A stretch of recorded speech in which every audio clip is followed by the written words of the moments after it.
Ladies and gentlemen, let's jump on in. My guest today is Caspar Szulc.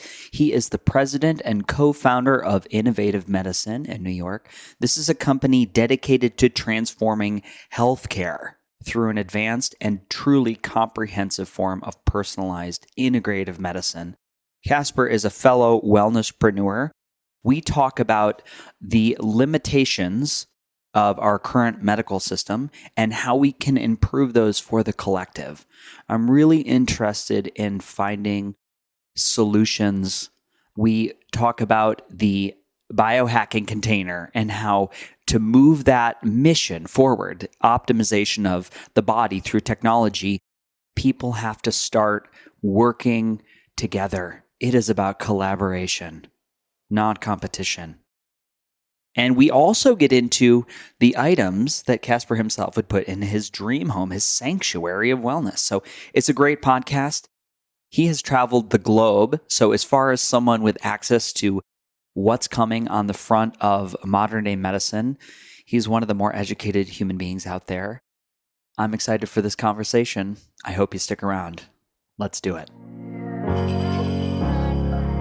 Welcome to the Beautifully Broken Podcast. I'm your host, Freddie Kimmel, and on this show we explore the survivor's journey, practitioners making a difference, and the therapeutic treatments and transformational technology that allow the body to heal itself. Witness the inspiration we gain by navigating the human experience with grace, humility, and a healthy dose of mistakes. Because part of being human is being beautifully broken.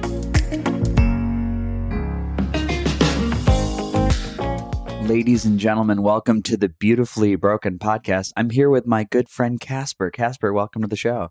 Thanks for having me, Freddie. Great to see you again. It's good to see you. If we were passing on the street and someone said, well, what do you do for a living? How do you spend your time on planet Earth? What would you say? I'd say, why don't we sit down over a cup of coffee? Because this elevator pitch does not give it justice. Now, it's an honest question, and it's like, what do you do? And I actually just had a meeting with newer employees and everything to share the vision, what we do, and really kind of break it down. So it's if you ask me what I do on the 3 words, right? Or 2 words even, it's transform medicine. It's changing medicine. It's acknowledging that there is something wrong when you have 60+% of the population that's chronically ill and getting worse year after year. It's being able to say we have to do something different. And then it's providing those solutions in a medical way through doctors, through practitioners, through experts, through patients even, to do that, to transform away from a kind of old school protocol driven symptom, subsidizing, and moving in towards a more comprehensive approach that truly acknowledges self-healing and acknowledges there is so much more out there in the world than what conventional medicine shows us. And, that's something I was fortunate, and this is way over the 30 seconds now. But if I were having that cup of coffee, if we actually sat down, I would say that I was fortunate enough to travel the world with my father, who was sort of a pioneer that started off in surgery, pain management, very conventionally minded. And then when he got frustrated and disappointed with his results that he wasn't really curing people or helping people, I traveled the world with him as he sought out different solutions and different ways to help patients really regain their health, not just manage disease, actually regain their health from things that were considered incurable by conventional medicine. And through those travels, I saw how much the world really has to offer. The past, the present, the future, every spot around the world has something to offer within the healing arts. And medicine truly is an art form, as much as it's become a technicality of what's the protocol, what's the latest clinical research show. You need artists and you need skilled people to be in medicine to truly help heal mind, body, and soul. Yeah. So, I applied that to a business, which is called Innovative Medicine, and we are truly trying to transform medicine through that. Yeah. And the clinic that you're referring to, Integrative Medicine, that's out in Long Island, correct? Yeah, Innovative Medicine, that's the New York Center for Innovative Medicine. So NYCIM, to shorten that down and make it a little digestible. But the New York Center for Innovative Medicine is the initiation point where it all started. So basically, I wouldn't even start a company if that wasn't there proving itself for so many years, to the point where I was like, why is this not out for more people to take advantage of? If you have someone suffering from chronic disease for 10, 20 plus years, and just going down this vicious disease cycle, spiraling downwards as they go from specialist to specialist, trying everything. And then if you ended up at our clinic and you got better, it's you want to showcase that a little bit more. You want the world to be able to take advantage of that. So it's kind of been my journey to help get that out to more people and hopefully start to spread this out into other areas, not just New York. Yes, we see people from around the world travel there, but it's not always convenient to travel just to New York. So we'd love to have more of these. But yes, the clinic is right now the New York Center for Innovative Medicine. And how would you categorize the offerings at, just to take the clinic as an example, like a pilot study? You know, we have functional medicine, we have very standard of care, we have our allopathic, and then even there's this conversation around biological medicine. Do you guys have do you have a label you identify with? Not really, because I don't believe that any one of those is the right solution. Mm-hmm. Listen, we're the first people that would tell you need surgery if you need surgery, right? Yeah. You need to go on some kind of pharmaceutical drugs if you're in that of acute state. Yeah. We understand there are limitations to all facets of medicine, biological, functional, energy medicine, spiritual, all of that. But we have that under our roof, and we do acknowledge that they are all useful. So to me, this is the true unification of medicine. It's looking at all the facets of it: European biological medicine, spirituality, consciousness, psychology, all of it. And being able to take little pieces from each and personalize it to you. So, I like to just call it innovative medicine because that's really kind of what it is. It's not even the name of the company. It's this type of innovation that was able to say, let's look at everything that's available out there in the world right now. Let's look at all the different experts that are giving out so much great information. But let's not just stop there. Let's add them all together. Let's put them around the table and place the patient in front of that table and say, what is best for this individual? Not for their disease, not for their symptoms, but for the individual themselves. So it really is a comprehensive approach. And that's what I found to be, the one thing I see as an issue throughout medicine is the separation. Not even conventional medicine, but alternative. It's specialties within that, right? I'm the herbologist, I'm the acupuncturist, I'm the chiropractor.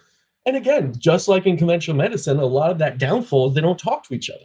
You go to a chiropractor and the acupuncturist usually isn't talking to that chiropractor about what they did, about how that could influence their energy healing sessions.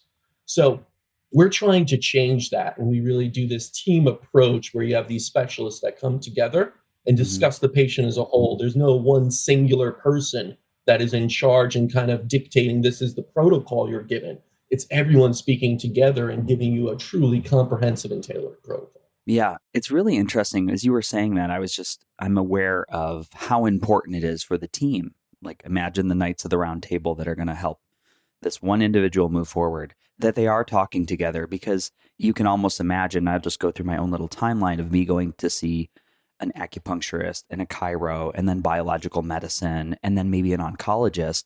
And within those people, you can imagine the different egos that are involved. And just really, because I've had this happen, that my guides would actually start to infight with each other and they would start to argue. So as a patient, I just felt pulled in the middle. I was like, well, he says everything you're telling me is total bullshit.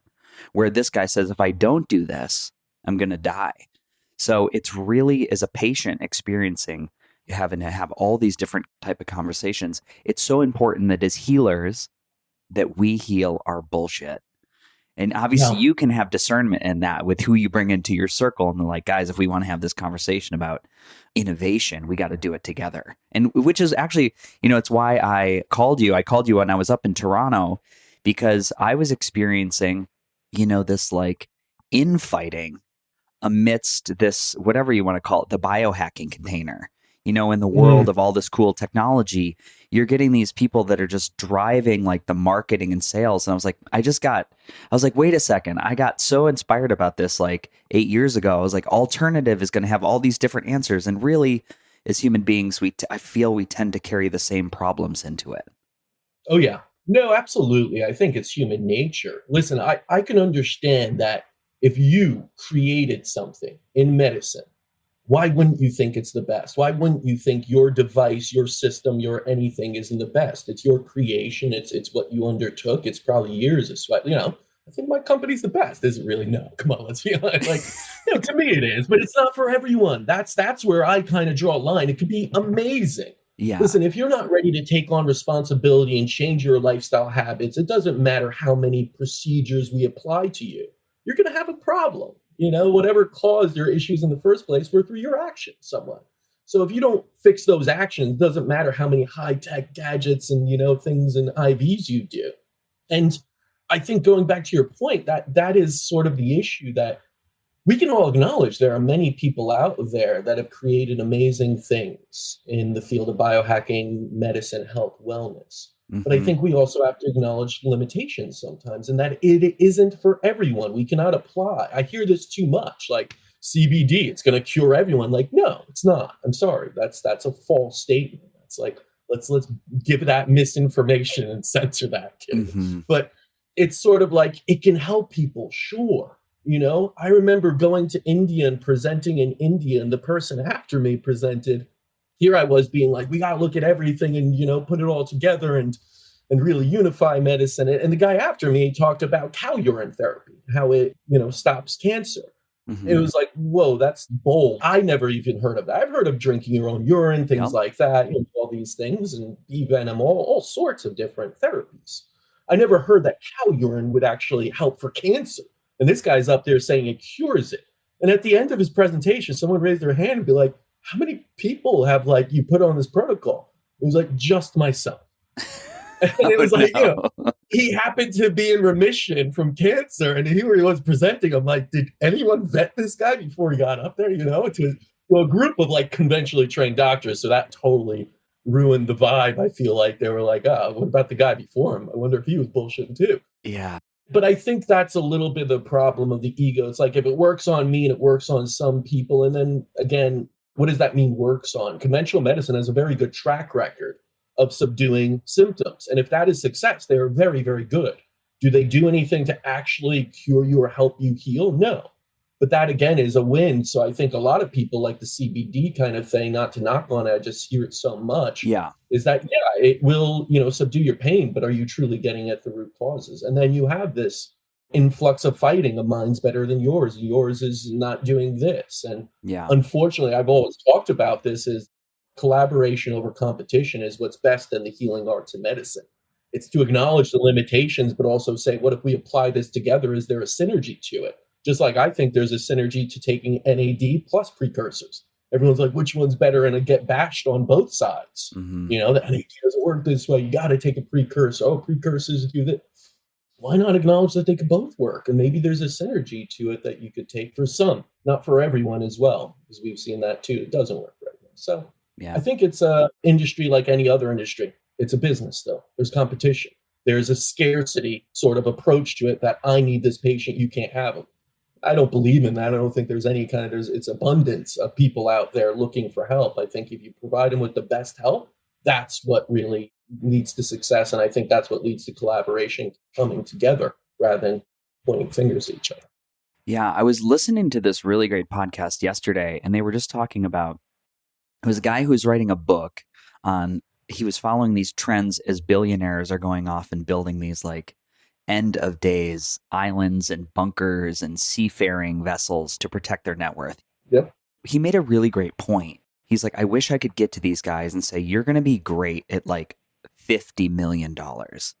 You could stop this capitalism train. But he threw out a number, and I was like, man, it's such a subtle shift. But when you look at this wealth gap that we're growing right now, and you can start to apply that to our container of wellness. I was just thinking about this. I'm looking at all these Black Friday sales, and I'm imagining I'll just take a sauna, for example, barrel saunas, and I'm imagining just forests being depleted on these things that many people will never use, or they're going to use them for 3 months. And then they're going to need the new one in 6 years, just as an example. And your head starts to spin with oh my God, this consumerism, this hedonic treadmill of consumption, it's going to destroy the planet.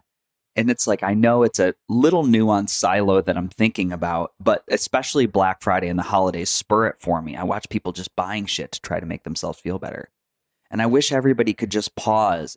If there was an on-ramp for everybody to say, okay, before we go do this, let's just look at, are you eating vegetables and not out of a box?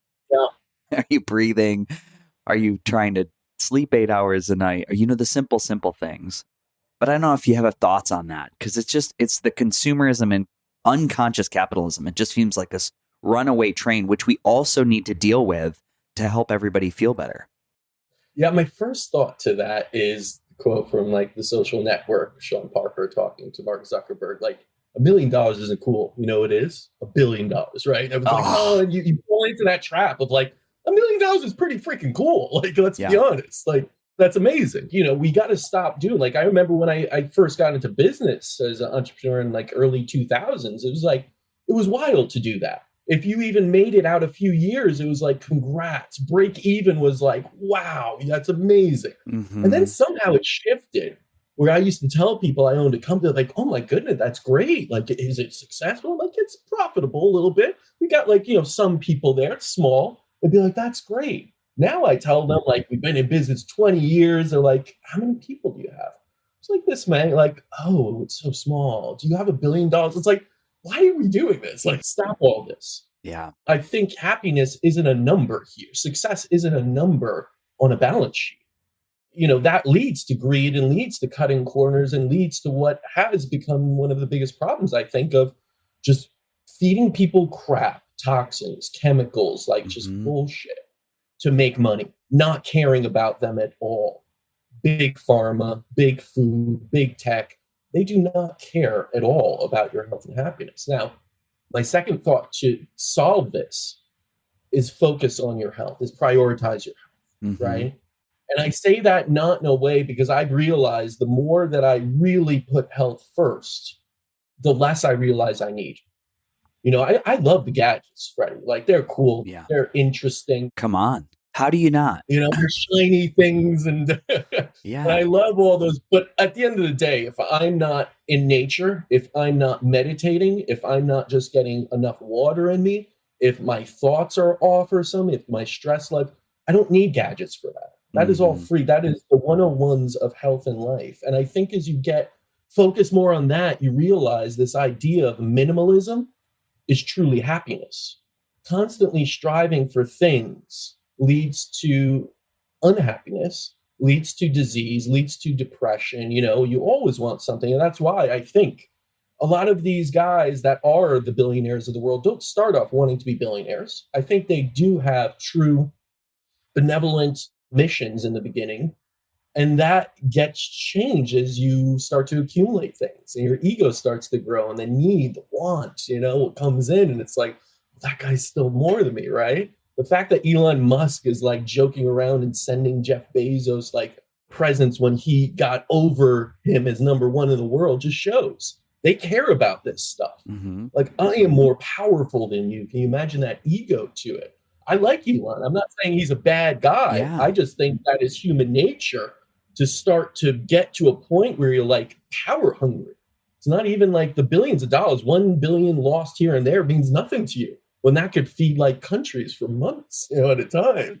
I also think it comes back down to, like, again, I always say the human operating manual. But if I better understood what got me out of bed in the morning and drove me to first get in like a cold shower or an ice bath and then do a little breath work, like, that makes me really happy. Yeah. But I'm understanding that I'm wiping the hard drive. I'm setting my body up for a good hit of dopamine, and it's going to ramp me through the rest of the day. Now, you can imagine if you woke out of bed and it was like, I need to hit this end day quota in order to feel satisfied, because my neurotransmitters, unless I do that, unless I get that stimulus to create a new emotion that was greater than yesterday, I'm going to feel depressed. Yes. Like, that drive to keep you going for more this is the survival mechanism, which you could explain that to a child in like 10 minutes and be like, I want to just frame this for you this way. And it could be so easy. Yeah. I mean, there's a great book called Dopamine Nation I read, and it really studies what happens to addicts, because that's the ultimate dopamine dump, right? You get a Right. huge hit and then you just drop. And it's like, that's why you stay addicted. It isn't the actual drugs or anything else. It's the dopamine rush. It's what your body reacts to and then drops out of. And, that happens with everything. Big tech knows this very well, that when you see a ping, a notification on your phone, you get a little rush. You get a little bit of a high off of that, right? Yeah. Likes do that, this, that. Oh, God. And that's what we're training children to do, to put their value into that. And the book actually said that the way most of these addicts were able to stop being addicts was to find an alternative to the dopamine rush. So instead of doing drugs, one person did cryotherapy and cold immersion, to the point where that became their addiction almost. They were pushing it to like lengths that most people in that field, as you know, wouldn't go, like 30 minutes and sub-zero. And that became a better one, I would say. But Yeah. it's also I think, understanding that it's okay not to always rush for good things. It's okay to have bad days sometimes. It's okay to change that norm. I think our norm, and I think you saw this during the pandemic, is like no problems, no challenges, no nothing. You look at every generation prior to ours really had some sort of calamity, almost some sort of really challenging piece that reset what is good or what you want in life, right? So I think when you went through World War I and World War II, those generations, they were happy with just like, hey, can we just have the American dream of a house and a family? That will bring me so much happiness, because I almost died I almost out died. battling a war, which was gruesome and really put me through some trauma. But I think this generation, you look at even the economy and everything's been good for us. It's been so convenient. We can just tap something on a phone and get it delivered in 2 days. Like, that's Yeah. wild. Like, that's so easy. We don't have to get up anymore. We literally sit on Zooms all day on couches. Like, we don't need to do much. And it's not bad. It's not like, oh, things are really like bad. You could look at it from a news standpoint, be like, things are bad. But I could say, all right, let's go back 20, 30, 40 years. And then just keep going back in history, and things were much worse, I would say. Yeah. That changes the dopamine rut, right? When you get everything handed to you, you want more and more. If you didn't, and this is why I state this a lot, like, go travel the world. If you want to have a change in perspective of how bad your life is and wanting more, go travel to Africa.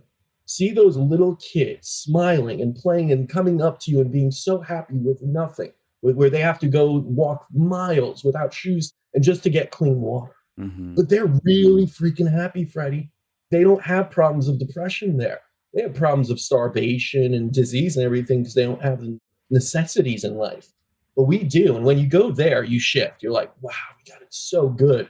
I need to be grateful more for everything that's going on here. And so from that perspective, I think you start to shift what it means to be happy or what you want in your life, and the dopamine kind of factor changes in a sense. So I always advise people, if they're feeling in a funk or unhealthy or something like that, going down, sliding down, to go travel the world, go to places not like resorts, beautiful resorts, but actually go to places that are third world countries that are beautiful in their own right. But you'll see how the people kind of act there. And I think you'll get a greater appreciation for life. Yeah. There's a song in Anything Goes called There's No Cure Like Travel. Yeah. And it's so true. Every time I leave home, I'm either deeply appreciative of what I have, or I meet somebody and I can hear their completely different narrative of how life is for them. And it's incredibly, incredibly valuable. There's this deep sense of understanding and how different life can be for different people. And you're not going to get that unless you get out of your bubble. Yeah, absolutely. I mean, I think the idea of trying something new, going to some place that is different and opening you up to new things, is a part of life and evolution, a part of you evolving, in a sense, becoming greater. And I think if you're not evolving in life, you're going to have stagnation, and stagnation is death. Stagnation is disease. So I think there's a big part of health that requires you to get out of the comfort zone, see the world and see different perspectives and try new things. Yeah. I want to go back to the idea of this. We kind of talked about the Zuckerbergs of the world and this mindset where, again, we can look at this, the playing field is, I try not to put it in this good or bad wheel of life or death. And when I think about somebody like that, you had a young kid that just wanted to make more friends, and he was thrust into this. And now look at Facebook. I think as you'll see over time that it's just this mess of data collection, which is going to, there are going to be lots of lawsuits eventually. But he was a young kid when he started this endeavor, or the guy from MySpace, and it's like becomes so distorted. So I think it comes back to us with our dollars, how we're spending our time, how we're sending our likes or clicks, or we're spending these screen hours. We're the ones who are deciding, whether these things go forward. So is it going back and just seeing, can I diminish my Amazon spending by 50%, even 25%? Can I shop locally? Can I take whatever it is, 3 hours, 4 hours a week that I'm spending on screen time? Can I start to go attend like a local ecstatic dance? Can I go to a farmer's market? I just think there's huge, everybody looks at the world and I hear this that, oh, it's too much. We're too out of control. It's a runaway train. I'm always like, you got to find day-to-day moments where you can take your power back. Oh, absolutely. I think there's a huge amount of responsibility in where you put your dollar and what you choose to do with it. Yeah. I think that a lot of people don't realize this and they complain. Like, listen, if you want to be an eco warrior, right, and truly change the world, you do that not by talking alone. I think that's wonderful, but by actions. And I think a lot of those actions, you could find companies that are truly eco-friendly and you put your money there.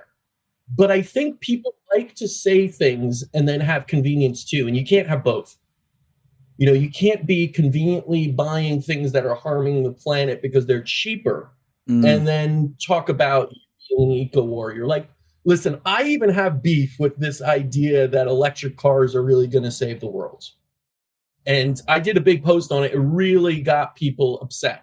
And I understand that electric cars themselves are zero emission, but then you have to go back, and there's a lot of data on this, on, well, where does the lithium come from? How are you mining it? How much do you need to do? That's deforesting large segments of our world right now, lithium and nickel mining.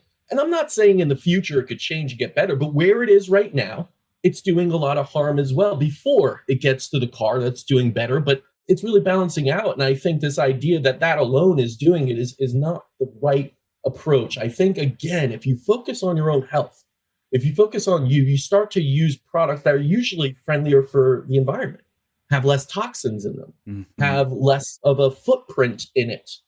So the idea that you do have a lot of power in changing the world. And it starts by changing yourself. It starts by the idea that your wallet, whatever that amount is, can truly make an impact. And I think it makes an impact on you first and the planet. We are the microbiome of the planet, right? The healthier we are, the healthier the planet is. The more we want the planet to be healthy, the more actions we do to make ourselves healthier. It's this symbiotic relationship. When I see someone that litters, I automatically, think that person probably litters things into their body as well. They litter toxins into their body. They litter chemicals that are bad for us. And then they just go back and litter into the environment. So it's this kind of, back and forth that you got to realize the healthiest action you could do for the world, for Earth, for Mother Earth, is to be a healthy person. And once you start being a healthy person, you start to realize where you're putting your money. I don't put my money into big companies like that I know are doing harmful things, that are absolutely using chemicals, dumping things out, using pesticide, all these things. Yeah, you can make the case, well, what do you do that's completely green and clean? And I think there are a few of those. But that too, there are levels to all this. This is not a black and white thing, Freddie. It's like, go someplace cleaner. Like, that's not doing as bad. Don't talk yourself out of making a better action by saying it's not the best action. That is not the way to do it. And that is why when someone comes in, like says something about, oh, we got to be more friendly to the earth and we're killing it. And then you go inside their house and you see how their AC is blasting all the time. Their cupboards are filled with General Mills and like all this stuff and excess too. It's like that could feed so many people over so long. But I get it. You hoard these things, and this is the way America goes in a sense. More is better, and these are things you grew up with. So it's difficult to break free of that trend. But again, if you go back to like the Zuckerbergs and everyone else of the world, If they were able to just pull back a little bit and say, we don't need this many billions of users, we can do better with less. Yeah. Quality over quantity is completely lost in the world right now. Everyone just wants quantity. And that is not the way to health, either for us or for the environment in our planet. Yeah. So beautifully said, Caspar. I just think it's so, as you're saying that, I'm like, we are the microbiome of the planet.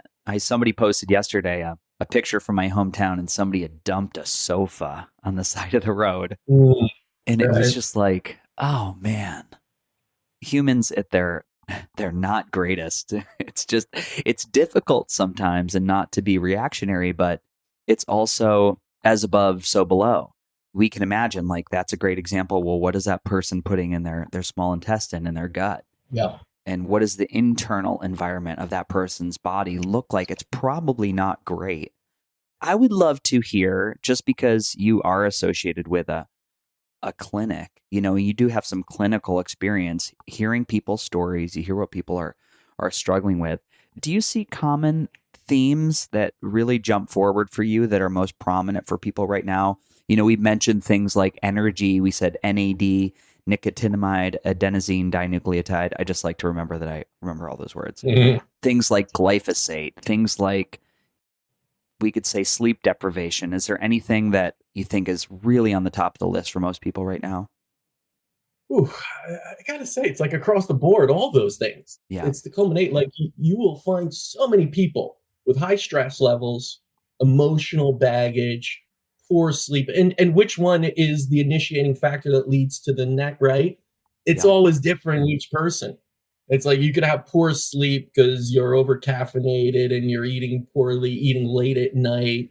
Stress levels are high, but that leads to more stress, which leads to you eating worse, which so it's like all these things. But I will say this, because you asked me from the clinical perspective, Mm-hmm. and we have a clinic in New York.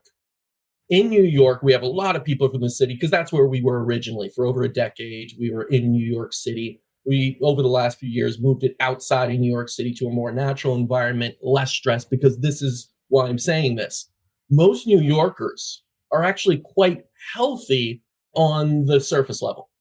A lot of them do yoga, they're CEO, they're high performance people. They really do care about their appearance and the health on that level. So Sure. they have trainers, they have nutritionists, they have, all these people at their disposal. From the outside, they look very healthy, Freddie. But when they come in, they're a mess. They have so much going on inside that is not healthy. And that's where stress really comes into play. These people are in a high stress environment for most of the day. They do not take time out. They go, go, go. I mean, I remember moving to New York City and starting a company. If you weren't working 14 plus hours, you were a slacker. That just was unheard of. And in finance, where my friends were in other industries, you sometimes worked 18 hours a day. You just go home, sleep, and go right back to work in a high stress environment from your 20s on out. And you continue that because you get a promotion, you have to work harder. And that's kind of like what I think a lot of the world right now is moving towards, especially when you talk about these things of consuming. So as you consume more, the levels of production to keep up with that, the levels of work have to go up. So, again, I go back to this idea of Elon Musk, right, coming into Twitter. And I do think he was somewhat correct to be like, we got to change things. We're losing $4 million a day. We're not profitable. You guys are getting all these perks and everything. But he went into it like, you either work and sleep here or you quit. And it's like, well, that's not balance either. You went from one whole side of being like maybe too little work and you're losing, the idea of what a business needs to be to even run, which is profitable, somewhat at least break even. Yeah. To the other side of you need to work all the time. And that will lead, both sides I think are wrong, because one side is kind of this leads to sort of the lethargy of the world, leads to a little bit of the slow stagnation that we may see in some people that they're not moving enough or not doing enough. The other side is just such high stress, such sympathetic nervous system activation and autonomic response kind of dysregulation. Yeah. That is what is leading to so many issues. And everyone just wants a pill or just, says this, well, I'm healthy. I eat clean. I work out. I do this. I do that. I have all this money invested in all these gadgets I use and everything like that. But at the end of the day, if you are not balancing the stress with something else, then you are in a chronic stress state that will impact every single system in your body at some point, or at least cascade differently for each person. Mm. So if you ask me what I see across the board, it's this level of stress that is just so high. And again, if you were to take that step back, travel a little bit more, take the time off, you probably see this is kind of ridiculous. I'm killing myself, and this is my choice. The stress is your choice, right? It is your choice what you want to do as far as mitigate that. You work less. Okay, I'll get fired. Perhaps you need a new job, because if you don't get fired or you don't leave, you'll probably die. Weigh that out a little bit. And people don't believe it. And Freddie, let me tell you, they don't believe it. They leave because we say, we get it. You're pretty healthy, but the stress levels, we can help you. But if you don't change your job or don't lose the stress levels, you're going to get worse. And they say, I can't. That's my job. That's my livelihood. That's what I do. That's who I know as myself. Next thing you know, months down the line, years down the line, stage 4 cancer, right? Mm-hmm. And they kind of don't know, and they run back and say, help me. You go, we can help you again, but it doesn't matter if you continue to be in an environment that is leading you towards this. Yeah. So stress is really such a killer, and I think it's so pushed aside. And I understand we have so many issues out there with toxins, EMF, everything out there going, viruses, immune system, but this is kind of one of the simplest ways I feel like that everyone has the opportunity to address, by being able to take a step back and saying, am I stressed and what can I do about it? And the easiest thing is just to rest, to relax, to find, happiness and joy in the little things of life, to be able to step away. And trust me, Freddie, I am the first person to be guilty of stressing a lot, right? You run a company, you do so many things, you stress a lot. And I acknowledge that, but it's also the reason I have to take resets. I travel a good amount. I do things like play tennis, and I don't miss those, even if there's something important going on, because my health is most important. That's number one. So if I place my health first, then I realize I have to get a hold of my stress levels, and that starts to change the equation a little bit as to whether or not I'll actually go in a disease state or stay healthy. Yeah, I couldn't agree more. Everything you said, it's this idea of, if you wake up in the morning and you put your feet on the ground, I think it's easy to forget what is really driving happiness or what really makes us feel joy. But back to the dopamine loop and the idea of this hedonic consumption, which I have a podcast coming out on. That power of pause, or the meditation or travel, allows for this hard reset, in which we can sort of feel into, you have to be the person that you hold your hands up and say, why am I working so hard? What am I running from? What am I running to? But in the United States, it is this little, God, from every grade school on up through college, it was like achievement is king. It was the gold star. There was no award for being. Right. Which I feel like now it's like, man, it's just, the world is just crying out for balance. And so it's really funny that the level of that people will go spend $12,000 on like a container to have 38-degree water because they need to engineer something in their life that is hard. Isn't that wild? Right. Can you imagine if you went back 500 years and you're like, you're doing what? With a what? With a what? No, I think a lot of our ancestors would laugh at us in so many ways. And I think we laugh at our ancestors in the stupid ways. We think we're better than them just because we're technologically advanced. It's like, we laugh at ancient traditions. We belittle, ancient healing in many ways. Look at doctors. I'm sure lots of conventional doctors where if you bring up some ancient ritual that would possibly help you, and I think definitely help you with your disease, they would laugh you out of the room. Yeah. They would basically say, don't believe in that voodoo crap, take this drug. And meanwhile, it's backwards. It's like, you should believe in that voodoo crap. It helped us for so long. I mean, for thousands of years, we lived without technology, without all these things. And somehow I think we prospered many ways much further with our health. Yes, we had shorter lifespans because there were things like saber-toothed tigers eating us and we didn't have clean water. But it wasn't that we were dying of stress, of toxicity, of things that we absolutely have control of now. They didn't have control of that back then. And yet they were much more in tune with nature, with themselves. Hmm. And this is one of the big things I will say that I wish more people had, because you say, when you have that infighting in medicine, when you have different opinions in medicine, when you have a lot of options in the world right now, it can become incredibly overwhelming and stressful in its own right. Which one do I go with? And we start to turn to others for answers. We turn to Instagram, we turn to news. What is going to solve my problem? You can only answer that. And that is intuition. So many of us have poor intuition, or no intuition, no gut feelings anymore, no ability to say this versus this, which one feels right to me. And instead, we stress about this versus a million other options and don't really go anywhere, or choose one that is truly not good for us. Mm. So, whenever I have a patient that comes to me, let's say, and asks me, hey, should I come to your clinic? My best answer for that is sit with yourself for a while and see if you get an answer. Sit in silence, you know? Yes, talk to other patients, talk to everyone, get the good and the bad, go on the forums, do all your research. At the end of the day, it has to be your decision though, because no one else is like you.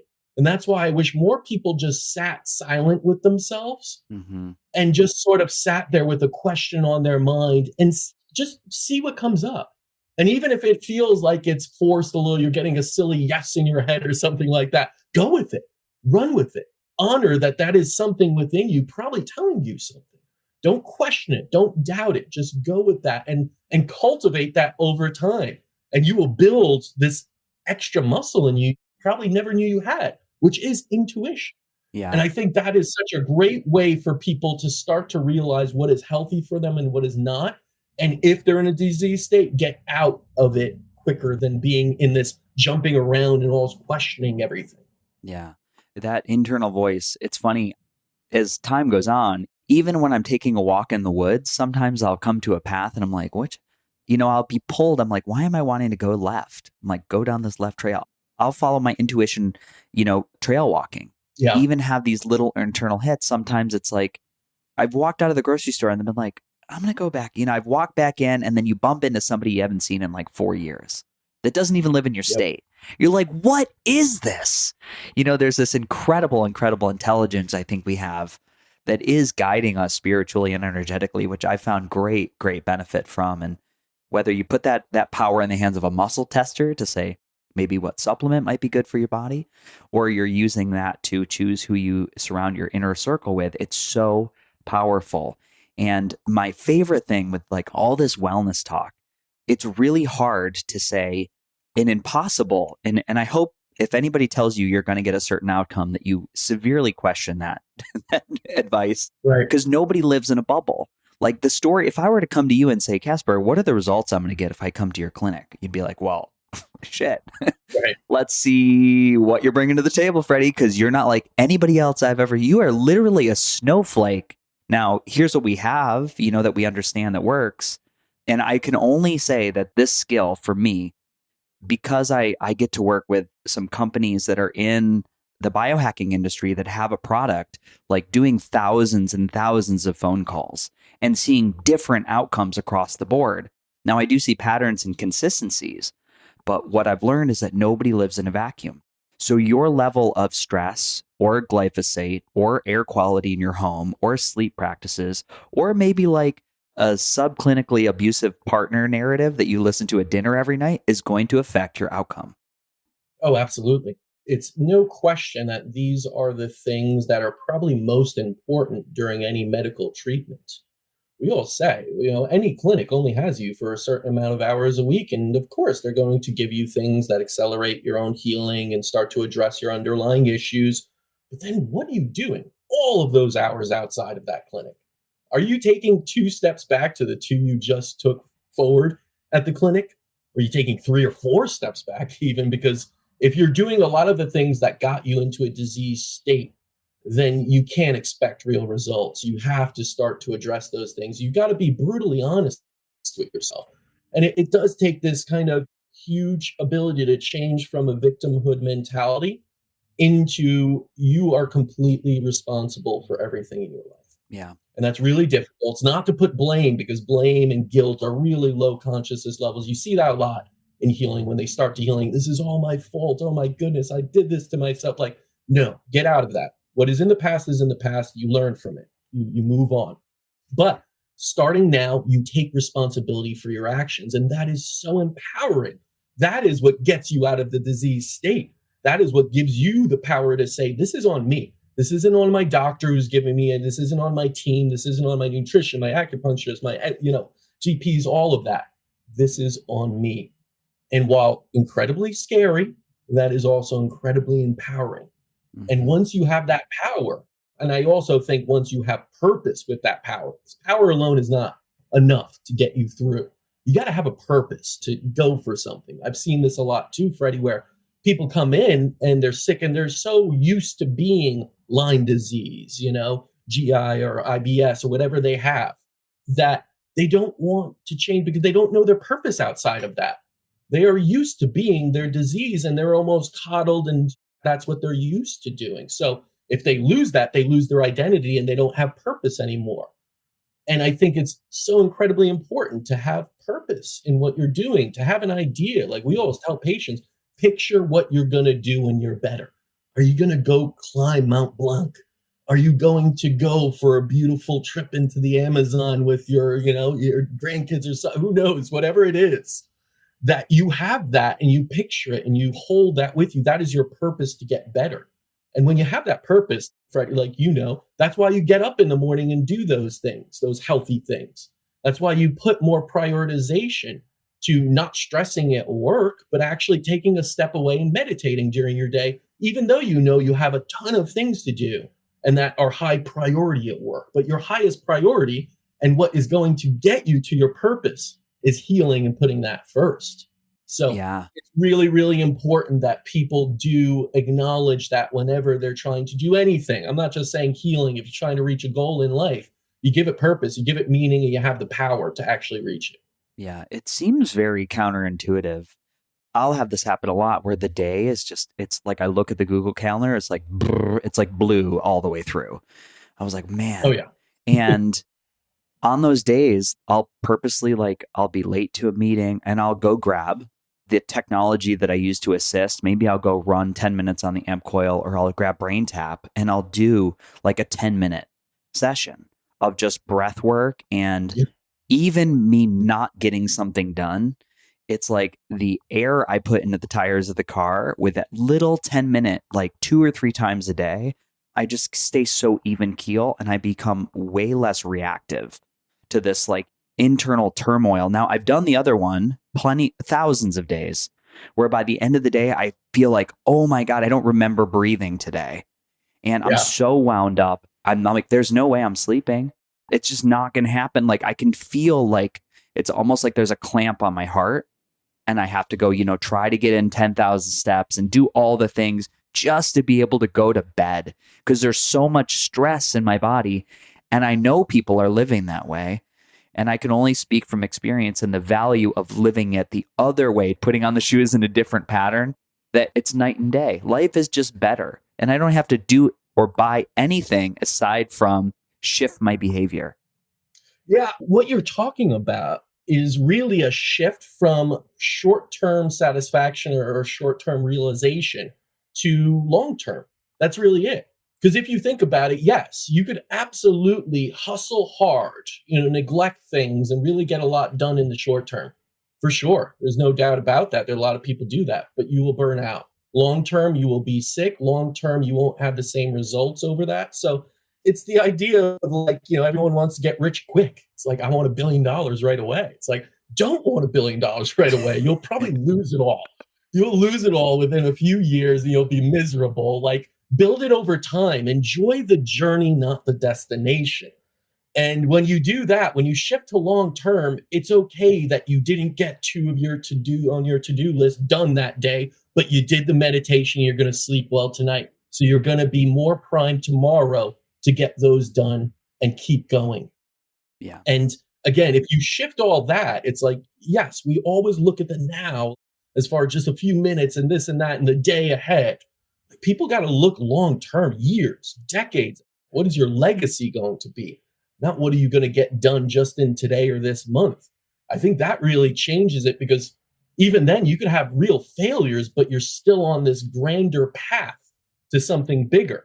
So even if you fail, all right, you fail. Even that sets you back a year. You got a 10-year plan, not a year plan, or you got a lifetime plan of what you want to accomplish. And the same goes for healing. Do not expect healing to happen overnight. And that's where so many people like start a treatment. You're probably going to get worse. Let's be honest. As your body flushes things, as change happens, as your body changes, it's going to feel difficult at first, or challenging, or not so easy on the body. And then that is discomfort. But you got to fight through that, because it's not about the short-term discomfort. It's about the long-term reality of a truly healthy body. Yeah. So that's where I think a lot of medicine also has to be like, stop taking Tylenol for a headache and expecting to go away in 30 minutes. Understand why you have the headache and address it in the long term, so you don't have those headaches ever again moving forward. Yeah. And with that, I want to be respectful of your time and our hour here. Now let's throw all that away. Throw it all away. Throw it all away. You know, money's not a thing. You got a magic wand. Give me some of your favorite technology hacks that you like to get in, that you find from your lived experience that give you a really nice reset. Because you're around, you're at all the wellness events, and you guys have some really cool toys in your clinic. Give me a couple of your favorites. I love lights. I love lasers. I love all that gadgetry. My father was like in the 80s. He was one of the first to be looking at low-level lasers, and was a visiting professor at Yale to show how it works on pain and inflammation, all these things. So for me, if you ask me, like the idea of applying laser light within the body to the body is really cool, and resetting things and just producing all types of effects that is no side effects, no nothing. So I love like intravenous light, transcranial like light, laser therapy, even wrist application. So like all those gadgets are really interesting to me, because they're causing a cascade of events just by shining light at the body, right? Just by shining coherent light at the body. So like I'm a big fan. I don't know if you've seen him around, but Weber Medical from Germany, they're all about light. Dr. Weber himself is like huge into ISLA, International Laser Association, whatever. So I would definitely get me some lasers and just do it up. I mean, and it's, you know, it's very similar to, of course, red light therapy. It's all photobiomodulation, right? Yeah. Red light therapy with LEDs is a little different, not as coherent, just as great, right? But lasers are a little bit more coherent, a little bit different in how they apply, but it's all frequency and light. And so I would definitely invest in that. You know, if you ask me, like, and I'm thinking about this, I'm thinking of like moving out of the city and purchasing a home and building a sanctuary. Like, what would be in that healing sanctuary? Which pieces would I invest in? Right. Right. Because the thing about some of that light, they're like procedures, like an intravenous fiber optics into requires a nurse and a skilled kind of practitioner around, because it's a big needle that needs to go in your arm to get the laser in there. So I probably wouldn't do that. But I do think things like biocharger would be up there, amp coil would be up there, because I think those applications of frequencies really helps, you know, on all levels, cellular levels. And that's the building blocks of everything. Yeah. So I'd probably invest in those. I do think from a testing and evaluation method, I really do like a HeartQuest HRV or a LEGO scan. It's like a really more in-depth like Aura ring, right? It's going to show you a bit more. It's on that more professional scale of things. So that gives you kind of an evaluation measure of how things are going on. Between the both of them, I think you can measure toxins in the body. You can measure nutrients with an oligo scan, which is spectrometry that tests tissue, not blood. So I'm going outside of what you need, let's say in a lab. You got to go to a doctor, get the functional lab test. Yeah, you're going to get, but you could test right at home measures of what's in your tissue. And so you could, all right, my magnesium's down, this is down. Then you always got to question why. And I wouldn't just say just supplement magnesium. Perhaps it's, again, something else there. But I would invest in that. I would always think about this, whether or not I'd want an HBOT system in my plate, like, you know, hyperbaric oxygen thing. But we actually don't use that at the clinic. You know, it could be stressful on some patient, everything. We do check for it and send out for that. But I think for someone that's healthy, that is a good healing mechanism.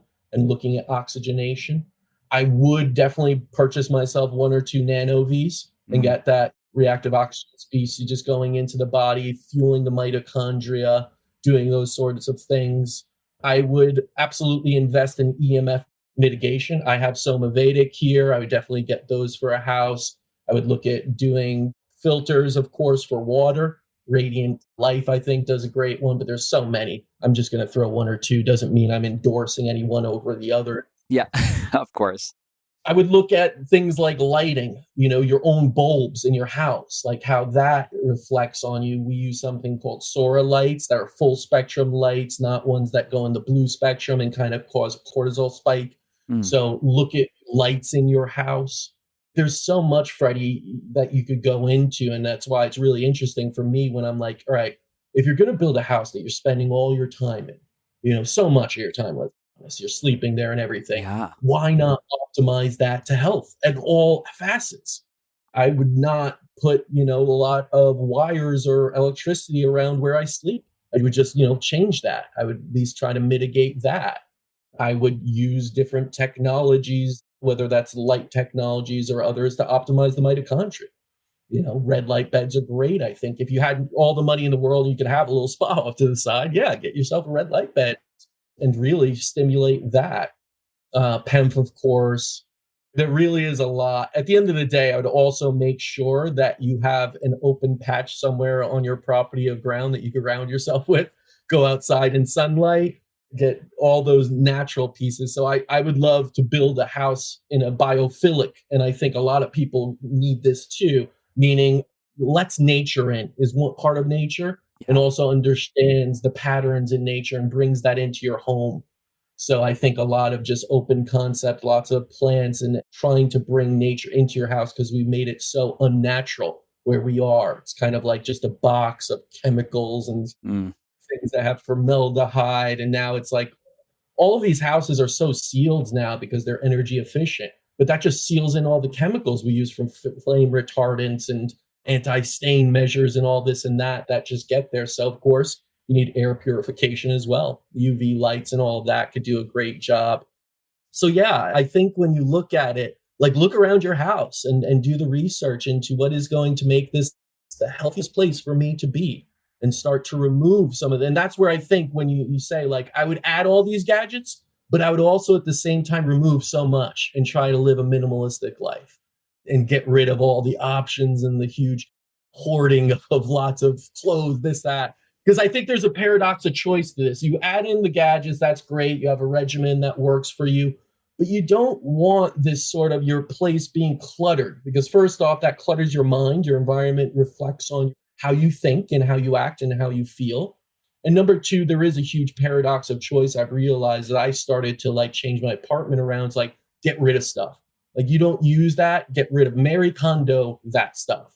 If it doesn't bring you joy, minimalize yourself, really become someone that believes in essentialism and can utilize the tech that you have then to just enhance yourself within a healing environment. Yeah. Everything you said is spot on, very, very similar in what we would incorporate in the home. I do think, again, just for the sake of the planet, like the things that you have that are not bringing you joy, how can we recycle those as we move them out of the home? Because I promise you there's somebody somewhere that does need more clothes. They need shoes. Oh, yeah. They need some basic home goods. And I have had in the past when I've consulted and coached, I'll ask people to send me pictures of their drawers by their nightstands or in their kitchens. Right. I'm like, send me your dirtiest drawer. And they're like, the what? I'm like, your dirtiest drawer. I'm like, your assignment. And they're like, what does this have to do with health coaching or my IBS? I was like, it matters.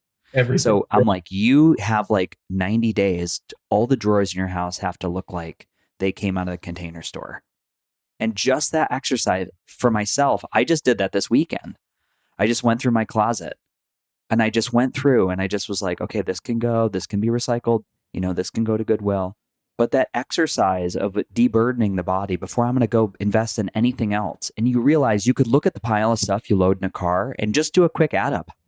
I took a carload. I was like, oh my God, there's like $1,500 worth of different items here. That $1,500 came at a biological cost. Mm-hmm. I traded my hours for those dollars to get those things at one point that seemed very important.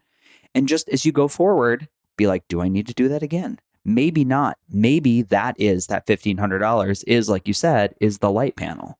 Yes. Maybe that $1,500 is, maybe that's 3 vitamin C IVs as I go through the holiday so I have a better chance with any viral expression I might experience. And so it all becomes choice. I find the money is usually there. It's not extra money for health. It's reallocating of funds.